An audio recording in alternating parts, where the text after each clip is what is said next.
అంత ఐఫై కావాలి, ఎప్పుడు కొత్త కొత్తవే కావాలి, అన్ని బ్రాండెడే ఉండాలి, అలా ఉంటుంది అతని మైండ్. దాని ఇప్పటి నుంచినే అలా ఉంటుంది.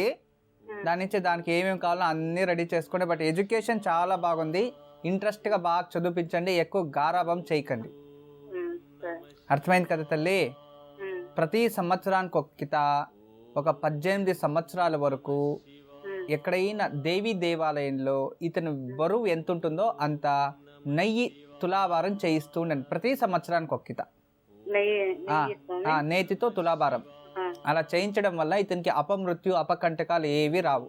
ఇక కోల్డ్ ఇన్ఫెక్షన్ ఉంది, సరిగ్గా భోజనం చెయ్యడు, అతను భోజనం తినాలంటే మీరు కష్టం అంతే, మీరు తినబెట్టి మీరు సుస్తైపోవాలి అంతే, అలా ఉంటుంది. జీర్ణశక్తి తక్కువ, ఇంక మించి ఇంకేం లేదు. 7 సంవత్సరాల వరకు ఎలాంటి ప్రాబ్లం ఇబ్బంది ఉండదు. బాలారిష్ట దోషం అయిపోయింది, అంత చక్కగా ఉంది, ఇంక మీరేం భయపడాల్సిన అవసరం లేదు.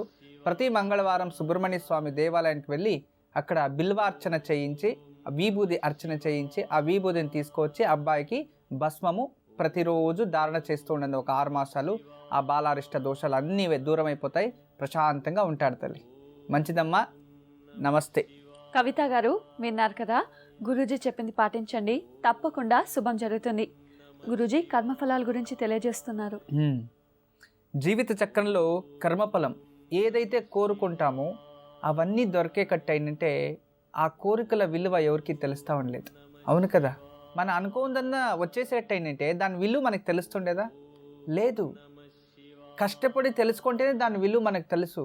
కంట్లో కన్నీటు దార అని మనం ఏమంటామో అది రాకుండానే మనకు తెలియకుండా ఉండింటే మన నవ్వుకి, మన సుఖానికి, ఆనందానికి వాల్యూ ఉండేది కాదు. అవును కదా? ఈ కష్టం ఉంటేనే సుఖానికి వాల్యూ, అంటే మన నవ్వుకి అనేది వాల్యూ. అవును కదా? ఎప్పుడు ఏడుస్తూనే ఉంటాము,